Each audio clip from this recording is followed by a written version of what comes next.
दोस्तों, इंसान के मन चिंता और डर तभी पैदा होती है जब वह अपने द्वारा कही गई चीजों को पूरा नहीं कर पाता। लेकिन इस डर और चिंता को अपने मन से भगाने का और अपने मन को शांत रखने का आसान उपाय आज की कहानी से हम जानेंगे। तो चलिए कहानी की शुरुआत करते हैं। पहली कहानी। दोस्तों, जब भीड़ भाड़ से अलग होकर कोई इंसान अपने साथ अकेले में समय बिताता है, तभी उसके दिमाग में नाना प्रकार की चिंताएं जन्म लेने लगती हैं। मनुष्य की प्रवृत्ति ही ऐसी है कि वो ज्यादातर समय नकारात्मक ही सोचता है। अपने लक्ष्य को कैसे प्राप्त किया जाए, ये सोचने की जगह वो ये सोचता है कि अगर लक्ष्य पूरा नहीं हुआ तो मैं क्या करूंगा। और इस प्रकार की नकारात्मक विचारधारा के कारण जीवन परांत डर डर कर जीता रहता है।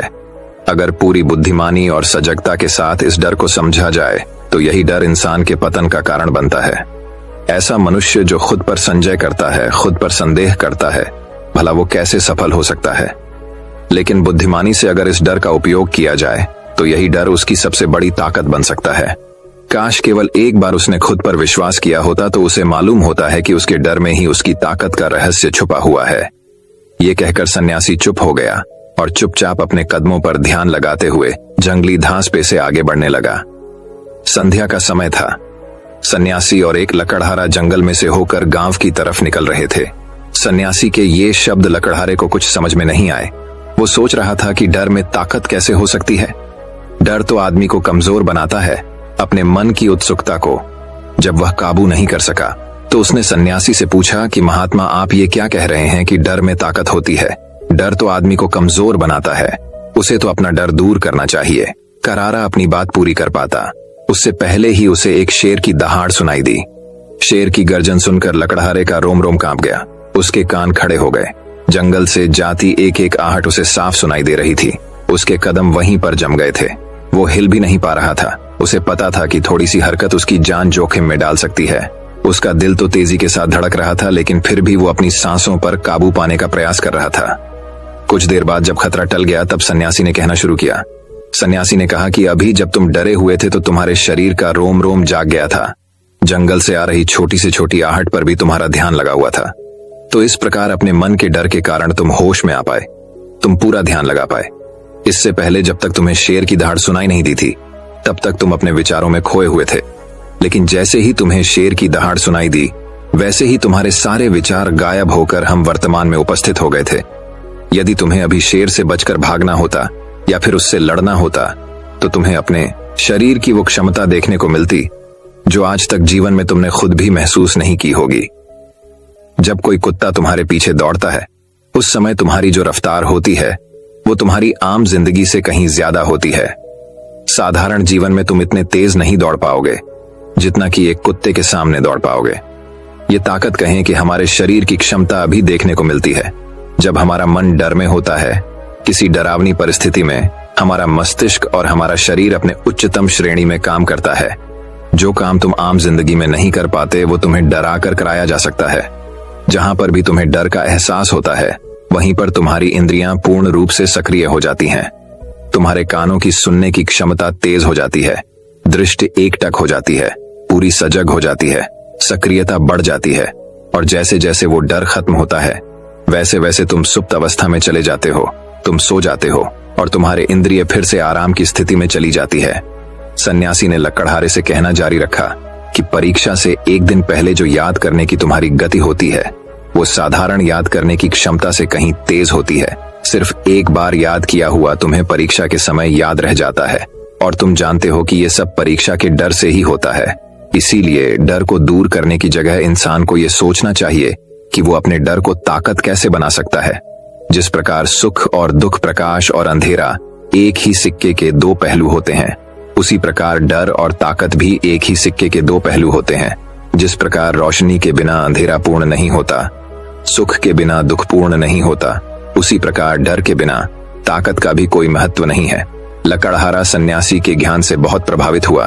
उनके चरणों में नतमस्तक हो गया और उनसे पूछा कि महात्मा, अंधेरे को तो दिया जलाकर रोशनी से भरा जा सकता है, लेकिन अपने डर को ताकत में कैसे बदले? इसके लिए कोई उपाय बताएं। इस पर सन्यासी ने कहा कि डर दो प्रकार के होते हैं। सबसे पहला मानसिक डर और दूसरा शारीरिक डर। सन्यासी ने लकड़हारे को समझाते हुए कहना शुरू किया कि मान लो तुम्हें जंगल से होकर गुजरना है और अचानक तुम पाते हो कि तुम्हारे मन में शेर का ख्याल आ गया। अभी तक प्रत्यक्ष रूप में शेर तुम्हारे सामने नहीं आया है ना, उसकी दहाड़ सुनाई दी, मतलब दूर दूर तक कोई अंदेशा नहीं है कि जंगल में शेर मौजूद हैं, लेकिन शेर का ख्याल आने से तुम्हारे मन में एक डर पनप गया। अब तुम्हारा उठने वाला एक एक कदम उसी डर से अभिभूत होगा। हर समय तुम्हारे मन में यही ख्याल चलेगा कि कहीं शेर ना जाए।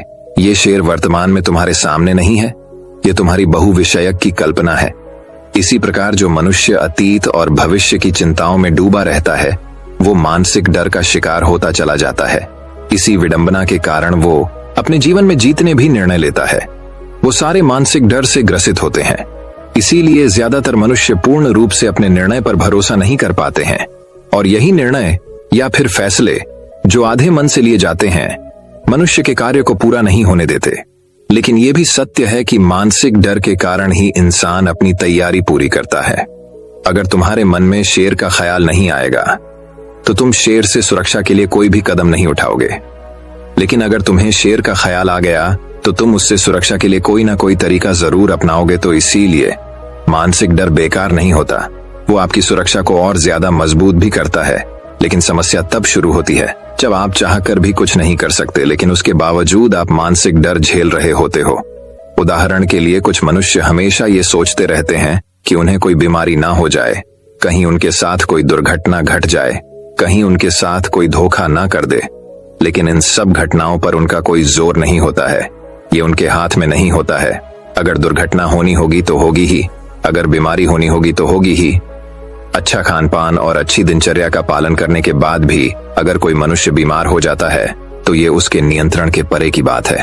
अपनी तरफ से उसने पूरी कोशिश की और यही उसका कर्तव्य था। उसमें कोई कुछ क्या कर सकता है। जो घटनाएं इंसान की पहुंच के परे होती है वो उनसे भी परेशान होता रहता है, उनसे भी उसका मन घबराता रहता है, और यही मानसिक डर उसके पतन का कारण बनता है। और यही मानसिक डर अगर सही तरीके से इस्तेमाल किया जाए तो मनुष्य समझदार और अनुभवी कहलाएगा। जो इंसान ये सोचता है कि कांटे सिर्फ दर्द देने के लिए ही बने हैं, वो ये भूल जाता है कि कांटे ही फूलों की रक्षा करते हैं। इसी प्रकार एक ज्ञानी मनुष्य किसी भी चीज का उपयोग अपने सकारात्मक तरीके से कर सकता है, लेकिन एक अज्ञानी मनुष्य नहीं।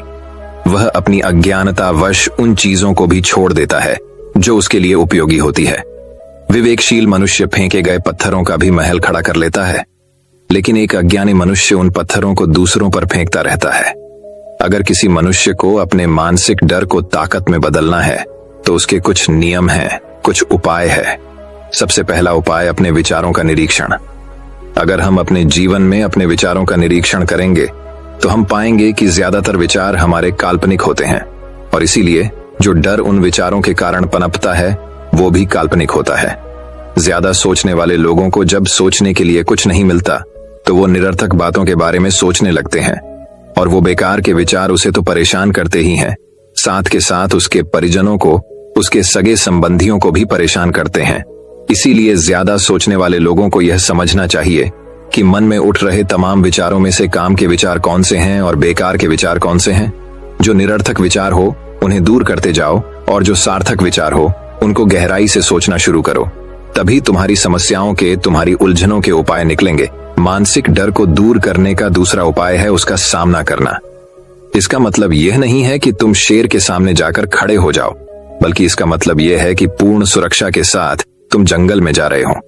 यदि जंगल में जाना बहुत आवश्यक है तो तुम शेर के डर से अपने घर पर नहीं बैठ सकते हो। इसी प्रकार मनुष्य के जीवन में बहुत सारे डर होते हैं, जैसे कि परीक्षा का डर, लक्ष्य न पाने का डर, झूठ बोलने का डर, सच के पता लग जाने का डर, अपनों को खो देने का डर, दुर्घटना हो जाने का डर। लेकिन जैसे जैसे समय के साथ इन डरों का सामना किया जाता है वैसे वैसे ये डर जीवन से दूर होते चले जाते हैं। अगर तुम इनसे बचने का प्रयास करते हो तो ये जीवन भर तुम्हें सताते रहेंगे। ये तभी दूर हो सकते हैं जब तुम इनका सामना करो।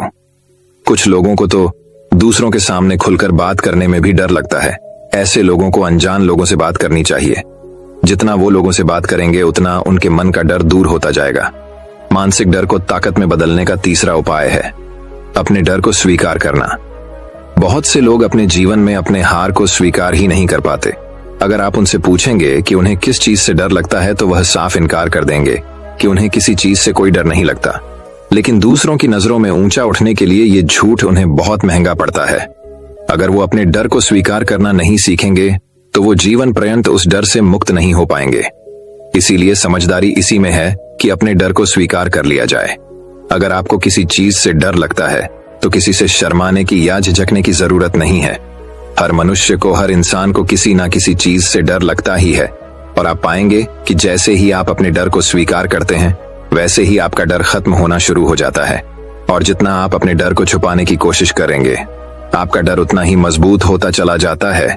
ये सारे तरीके तुम्हारे मानसिक डर को दूर कर सकते हैं, लेकिन शारीरिक डर को दूर करने के लिए तुम्हें दूसरे तरीके अपनाने होंगे। सबसे पहले ये समझो कि शारीरिक डर कौन सा होता है। मान लो तुम किसी जंगल से गुजर रहे हो और अचानक तुम्हारे सामने शेर आ जाता है। तुमने पहले नहीं सोचा था कि शेर तुम्हारे सामने आ सकता है, लेकिन जब वो तुम्हारे सामने आता है तो तुम्हारी सारी शारीरिक गतिविधियां शिथिल हो जाती है। तुम्हारी सांसें अटक जाती हैं, मस्तिष्क काम करना बंद कर देता है और तुम्हारा दिल तेजी के साथ धड़कने लगता है। तो इसीलिए जब बिन सोची बात हमारे साथ घटित होती है तो हमारा शरीर उस डर को महसूस कर पाता है और वही सारा डर कहलाता है। ऐसे समय में शारीरिक डर को दूर करने के कुछ उपाय और कुछ तरीके हैं। सबसे पहला उपाय तो यही है कि अपने ऊपर संयम रखें। जब किसी मनुष्य के साथ बिन सोची बात घटती है तो सबसे पहले उसका संयम टूट जाता है, और संयम टूटने के साथ उसका मस्तिष्क काम करना बंद कर देता है, और इसी वजह से सोचने और समझने की प्रक्रिया भी रुक जाती है, क्योंकि हमारा शरीर उसी प्रकार कार्य करेगा। इस प्रकार हमारा मस्तिष्क उसे निर्देश देगा। अगर मस्तिष्क की सोचने समझने की शक्ति खत्म हो गई तो हमारा शरीर भी शिथिल हो जाता है। तो इसीलिए अगर कठिन समय में मनुष्य अपने ऊपर संयम रखता है तो उसका मस्तिष्क सही तरीके से काम करता है और वो सही निर्णय लेकर उस परिस्थिति से तत्काल बाहर आ सकता है। यहाँ पर दूसरा उपाय समझने का यह है कि जीवन में कुछ भी घटित हो सकता है। जीवन बड़ा चमत्कारिक होता है, वो हमारी सोच के अनुरूप नहीं चलता, बल्कि उसमें कुछ भी हो सकता है, और यही जीवन की खूबसूरती होती है। अगर आपको आज ही पता चल जाए कि आने वाले 10 साल तक अब क्या कर पाएंगे तो आपकी जीवन में से रुचि खत्म हो जाएगी। लेकिन अगर जीवन एक रहस्यमयी किताब की तरह बना रहेगा तो आप अपने जीवन से कभी नहीं थकेंगे। आपका जीवन आपको आश्चर्यचकित करता रहेगा। इसीलिए यह समझो कि जीवन में कुछ भी घटित हो सकता है, तुम्हारी सोच से परे भी घटित हो सकता है। इसीलिए कुछ अनुमान मत लगा लेना किसी सोच को लेकर।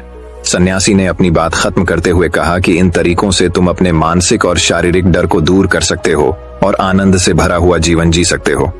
मित्रों, कई बार हमारे जीवन ऐसा समय आता है जब हम परेशानियों से गुजर रहे होते हैं। यही वो समय है जब एक इंसान की असली परीक्षा होती है। ज्यादातर लोग अक्सर इस समय में टूट जाते हैं और अपने धैर्य को खो देते हैं। लेकिन इंसान को चाहिए कि वो ऐसे समय में विवेक से काम लें, अपनी शक्तियों को ना भूलें और तनिक भी घबराएं नहीं, क्योंकि चाणक्य ने कहा है कि इंसान का साहस ऐसी चीज है जो हर समस्या को हरा सकता है। दोस्तों सुनिए, बहुत समय पहले की बात है। जंगल में एक गधा रहता था। एक बार गधा जंगल में घास चर रहा था। अचानक वहां एक भेड़िया आता है। वो भेड़िया सोचता है कि क्यों ना आज इस गधे का शिकार किया जाए। काफी तंदुरुस्त गधा है और ज्यादा मांस भी होगा तो 2-3 दिन का काम हो जाएगा। यही सोचकर वो गधे के पास जाता है और बोलता है, अरे गधे, तेरे दिन अब खत्म हुए, मैं तुम्हें खाने जा रहा हूँ। अचानक गधा हक्का बक्का रह जाता है और बुरी तरह घबरा जाता है। फिर भी वह साहस नहीं छोड़ता। फिर कुछ सोचकर भेड़िए से बोलता है, आपका स्वागत है श्रीमान। मुझे कल साक्षात भगवान ने सपने में आकर कहा था कि कोई बड़ा दयालु और बुद्धिमान जानवर आकर मेरा शिकार करेगा और मुझे इस दुनिया के बंधन से मुक्त कराएगा। मुझे लगता है कि आप ही वो दयालु और बुद्धिमान जानवर हैं। भेड़िया सोचता है कि वाह, ये तो खुद ही मेरा शिकार बनने को तैयार है, ज्यादा मेहनत भी नहीं करनी पड़ेगी इसको मारने में। लेकिन गधा फिर बोलता है, लेकिन महाराज, मेरी एक आखिरी इच्छा है। मैं चाहता हूं कि आप मुझे खाने से पहले मेरी आखिरी इच्छा जरूर पूरी करें। भेड़िया बोला, हाँ हाँ, क्यों नहीं, कहो क्या है तुम्हारी आखिरी इच्छा। गधा विनम्रता से बोला, महाराज, मेरे पैर में एक छोटा पत्थर फंस गया है, क्या आप उसे निकल देंगे। भेड़िया खुश होकर बोला, वाह, इतना सा काम अभी करता हूं, कहाँ है पत्थर। फिर भेड़िया गधे के पीछे जाकर जैसे ही उसके पैर के पास गया, गधे ने भेड़िए के चेहरे पे इतनी जोर से लात मारी कि भेड़िया बहुत दूर जाकर गिरा। फिर उसके बाद गधा पूरी ताकत के साथ वहां से भाग निकला। मित्रों, ये एक कहानी मात्र नहीं है। इस कहानी में आपकी बहुत सारी समस्याओं का हल छिपा है। आप चाहें तो भेड़िए रूपी परेशानियों के आगे हार मान सकते हैं, या उन परेशानियों को अपने साहस के दम पर हरा सकते हैं। हर इंसान के अंदर कुछ न कुछ विलक्षणता जरूर होती है और परेशानियां तो जीवन का एक मुख्य हिस्सा है। कोई अमीर हो या गरीब, छोटा हो या बड़ा, परेशानियां तो सबको आती है और आपके अंदर वो क्षमता भी है जो समस्याओं को हरा सकती है। बस जरूरत है तो हिम्मत दिखाने की, साहस से काम लेने की। परेशानियां बड़ी नहीं होती हैं, बल्कि हमारे विचार ही समस्याओं को बड़ा या छोटा बनाते हैं। मित्रों, इस कहानी के माध्यम से यही शिक्षा मिलती है कि हर परेशानी का हल जरूर होता है। बस हिम्मत ना हारिए और विवेक से काम लीजिए। तो दर्शकों, अब हम हमारे दूसरे कहानी की शुरुआत करते हैं। दूसरी कहानी, चिंता छोड़ो खुशी से जियो। एक गुरु का शिष्य बहुत बातूनी था। वह हर समय बातें करता रहता था, दिन भर इधर उधर की बातें करता रहता था और आश्रम के अन्य शिष्यों को सुनाता है, अन्य शिष्यों को गालियां देता है। वह गपशप करता है और दूसरों के साथ अच्छा व्यवहार करने की कोशिश करता है। अपने मन से अपनी प्रशंसा करता रहता है और हमेशा अपने आप को गुरु के सामने सबसे बुद्धिमान और सिद्ध शिष्य साबित करने की कोशिश करता है। अपने को सभी शिष्यों से अलग और श्रेष्ठ मानता है। उसने सब शिष्यों से कहा कि मैं एक अमीर परिवार का लड़का हूं। अगर मैं चाहता तो एक आरामदायक और शानदार जीवन जी सकता था, लेकिन मैं वह सब छोड़कर यहां आया क्योंकि मुझे सच्चाई की तलाश है। मैं खुद को जानना चाहता हूं, मैं जीवन को जानना चाहता हूं, इसलिए मेरा प्रश्न सबसे बड़ा है। एक दिन पुजारी ने सभी शिष्यों को आश्रम में बुलाया और कहा कि आप सभी को अगले 1 महीने तक कुछ संकल्प लेना है। इससे आपका संकल्प मजबूत होगा और आप में आत्मबल का संचार होगा। आप सभी अपनी क्षमता के अनुसार कोई भी संकल्प ले सकते हैं और 1 महीने के पहले आप में से जो कोई भी अपने संकल्प को भंग करता है, वह अपनी पुरानी दिनचर्या में वापस चला जाता है। सभी शिष्यों ने अपनी शक्ति के अनुसार बड़े या छोटे संकल्प लिए और गुरु को अपना संकल्प बताकर वहां से चले गए। लेकिन बातूनी शिष्य अपने को सबसे अलग और बड़ा दिखाना चाहता था।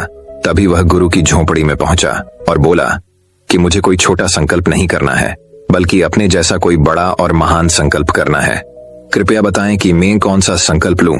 उस बातूनी शिष्य की बात सुनकर गुरु मुस्कुरा दिए और कहा, क्या तुम मेरे द्वारा दिए गए संकल्प को पूरा कर पाओगे? क्या तुम्हारे लिए उसे पूरा करना संभव होगा? नहीं, यह तुम्हारे लिए संभव नहीं है। तुम इसे पूरा नहीं कर सकते तो अपना संकल्प खुद खोजो। शिष्य ने कहा, नहीं गुरु, मैं पूरा करूंगा। आप मुझे जो भी संकल्प दें, आप कृपया मुझे बताएं। शिक्षक ने कहा, ठीक है, फिर आप अगले महीने चुप रहेंगे। मुंह से एक शब्द भी नहीं निकलेगा, वह आपका संकल्प है। शिष्य ने कहा, गुरुजी, क्या यह संकल्प है? यह बहुत आसान है, केवल 1 महीने के लिए चुप रहना है। मुझे एक बड़ा संकल्प दे जो मेरे श्रेय के योग्य है, जिसे पूरा करने में मुझे परेशानी हो रही है। गुरु ने कहा, पहले आप इस संकल्प को पूरा करें। शिष्य ने गुरु की आज्ञा का पालन किया।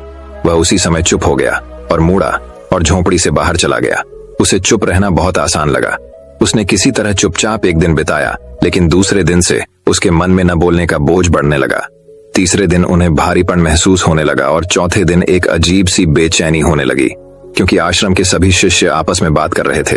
वह भी उनके सामने अपना पक्ष रखना चाहता था और उनकी बात बंद करना चाहता था, लेकिन उसका निश्चय उसके रास्ते में आ खड़ा हुआ। इसीलिए वह सारा दिन केवल मुंह और आंखें ही बनाता रहा। ऐसे ही कुछ दिन और बीत गए और शिष्य बीमार पड़ गया। उसका सिर फटने वाला था, खाने पीने का भी मन नहीं करता था, वह बस बोलना चाहता था।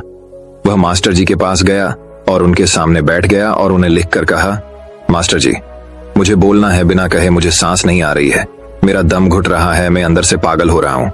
मैं क्या कर सकता हूँ? क्या मुझे अपने संकल्प तोड़ देने चाहिए?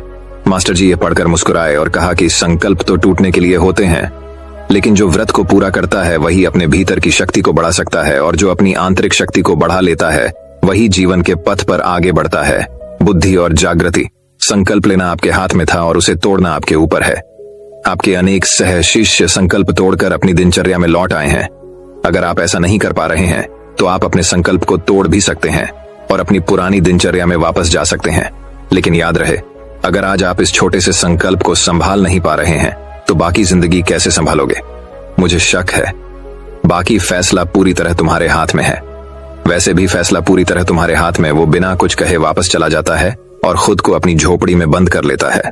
झोपड़ी से बाहर आ जाते थे केवल अपने आवश्यक कार्यों के लिए, बाकी समय वह कुटिया के अंदर ही बैठा रहता था। 15 दिन बीत चुके थे और आश्रम के सभी छात्रों का संकल्प लगभग टूट चुका था, लेकिन उस बातूनी शिष्य का संकल्प अभी भी चल ही रहा था कि प्रतिज्ञा लेने के बाद से वह एक शब्द भी नहीं बोला। पूरा आश्रम हैरान था कि इतना बोलने वाला आदमी चुप कैसे हो गया। 15 दिन बाद वह अपने मालिक के पास गया और लिखित में कहा कि हे मालिक, मैं बाहर से चुप हूं, लेकिन मेरे अंदर कई आवाजें हैं। बहुत रोना और शिकायत है। मैं अंदर ही अंदर बात करता रहता हूं। मेरा मन तरह तरह के सवाल करता रहता है। बाहर से जितना शांत हूं, भीतर उतना ही कोलाहल है। मुझे संदेह है कि मेरा संकल्प अभी भी कायम है या नहीं, क्योंकि आपको बोलने की आदत है।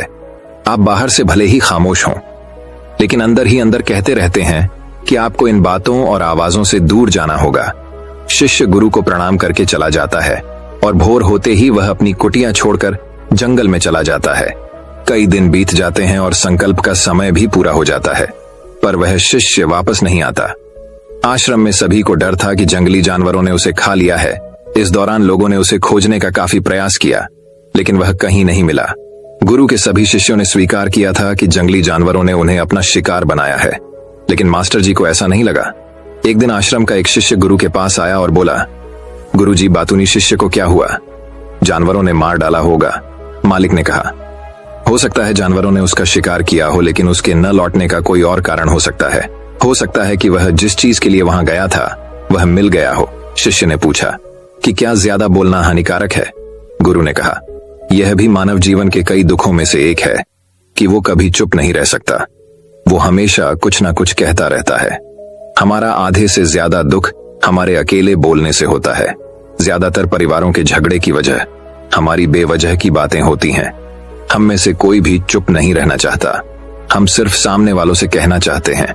जो कुछ भी हमारे मन में है, हम उसे समझाना चाहते हैं कि आप गलत हैं और मैं सही कहां तक उचित है, क्योंकि दूसरा भी वही कर रहा है। और इस तरह सब एक दूसरे का सड़ा गला सामान ले रहे हैं, तो समय के साथ साथ उन्हीं बातों की परतें गिनते रहते हैं और एक दूसरे को सुनाते रहते हैं। इस तरह सुनने सुनाने का यह काम जीवन भर चलता रहता है। लेकिन इस अज्ञानता में हम अपना समय, अपना जीवन, अपनी समझ और सबसे महत्वपूर्ण वह अनमोल क्षण खो देते हैं जिसे जिया जा सकता है, जिसका अनुभव किया जा सकता है, जिसमें आनंद पाया जा सकता है। लेकिन बदले में हमें क्या मिलता है? कुछ भी नहीं। सब व्यर्थ जाता है। हम इस पागलपन में क्या खो चुके हैं, केवल कुछ लोगों को पता चलता है। बाकी लोगों को उनके आने का पता नहीं है, जैसे उन्हें उनके जाने का पता नहीं है। शिष्य ने कहा, फिर क्या इसका समाधान है? गुरु ने कहा कि आपके विचारों को पूरी जागरूकता के साथ देखना ही सभी मानसिक समस्याओं से बचने का एकमात्र तरीका है। एक व्यक्ति अपने दैनिक कार्य करने के साथ साथ जागरूकता का अभ्यास कर सकता है और एक जीवन भी जी सकता है, मानसिक रूप से स्थिर और सुखी जीवन। आप चाहें, उस बातूनी शिष्य को आश्रम छोड़े हुए महीने बीत चुके थे, पर उसका कोई समाचार न था। अब तक सब सह शिष्य भी उसके लौटने की आशा छोड़ चुके थे, लेकिन एक दिन वह आश्रम लौट आता है। उसे देखकर सभी चकित और प्रसन्न हुए, लेकिन अब वह छोड़ने वालों में से नहीं था। वह कुछ और के रूप में वापस आया था। उसमें एक अजीब परिवर्तन महसूस किया जा सकता था। उसके चेहरे पर एक अजीब सा भाव था और उसकी आंखों में बड़ा सुकून था। आश्रम में आते ही सभी शिष्यों ने उन्हें चारों ओर से घेर लिया और बात करने लगा। उसने अपने भाइयों से भी बात करना शुरू कर दिया। जितने भी शिष्य उससे बात करते थे, उन्हें लगता था कि वह पहले की तरह बड़ बोले और बातूनी नहीं थे। उनके मुख से निकला एक एक शब्द बड़े ही मधुर और ध्यान से निकला। कुछ देर दूसरे शिष्यों से बातें करने के बाद वह गुरु के पास गया। उसने गुरु के पैर छुए और कहा, गुरु जी, क्या मैं अब भी चुप हूं? क्या मेरा संकल्प अभी भी जारी है? गुरु ने कुछ देर तक शिष्य की आंखों में गौर से देखा और कहा, हां, तुम अब भी चुप हो। आपके मुंह से एक भी शब्द नहीं निकल रहा है और आपका संकल्प अभी भी कायम है। इसलिए मैं और गहरे जंगल में चला गया। मुझे वहां शांति मिलेगी और मेरे मन में चहकना कम हो जाएगा। लेकिन मैं जितना एकांत में गया, मेरे अंदर की आवाज तेज होती गई। मुझे अपने अंदर की पुरानी आवाजें सुनाई देने लगीं। तब मुझे एहसास हुआ कि मैं कितना गलत था। जब मैं बुरा कहता था अपने परिवार के सदस्यों, दोस्तों और सहशिष्यों को बातें, इसलिए उस समय मैंने सोचा कि मैं सही था। जब मैं गुरु भाइयों की चुगली करता था और उनका मजाक उड़ाता था, तब भी मुझे लगता था कि मैं उनसे बेहतर हूं और मैं सही कर रहा हूं। लेकिन उस दिन मुझे पहली बार लगा कि मैं कितना गलत हूं। बहुत देर तक ये आवाजें, ये शिकायतें मेरे अंदर चलती रहीं, लेकिन धीरे धीरे मेरे अंदर से ये सारी आवाज चली गई। अब मैं अंदर से भी खामोश हूं। उस घने जंगल में बाहर से बोलने वाला कोई नहीं था। और भीतर कोई आवाज नहीं बची थी। उस दिन पहली बार मुझे मौन का सही अर्थ समझ में आया। कितनी शांति थी मेरे आसपास। हालांकि अभी भी कुछ आवाजें थीं जो पहले आती थीं, लेकिन मैं उन्हें नहीं सुन सकता था। लेकिन अब मैं उन सभी आवाजों को स्पष्ट रूप से सुन सकता था, जो हवा की आवाज, पक्षियों के चहकने की आवाज, बहते पानी की आवाज, भौरों की गुनगुनाहट की आवाज मैंने पहली बार पूरे होश में सुनी। मैंने अपने आसपास इतनी शांति कभी महसूस नहीं की। आप पहली बार हैं जब मैंने शांति भंग करने के लिए अपने मुंह से एक शब्द निकाला है। मैं चिल्लाया हूं, हे भगवान, ये किस प्रकार की शांति है? सब कुछ इतना शांत क्यों है? क्या हुआ? लेकिन मेरे चिल्लाने पर भी शांति भंग नहीं हुई। सब कुछ वैसा ही है जैसा बाहर पहले भी सन्नाटा था और अंदर भी। हे मालिक, मैंने अपने गुरु भाइयों से बात की, मैंने आपसे बात की। मैं बोल रहा हूँ, मैं चल रहा हूँ, मैं सब कुछ देख रहा हूँ, लेकिन मैं अंदर से बिल्कुल अकेला हूँ। मैं चुप हूँ, भीड़ में भी हूँ।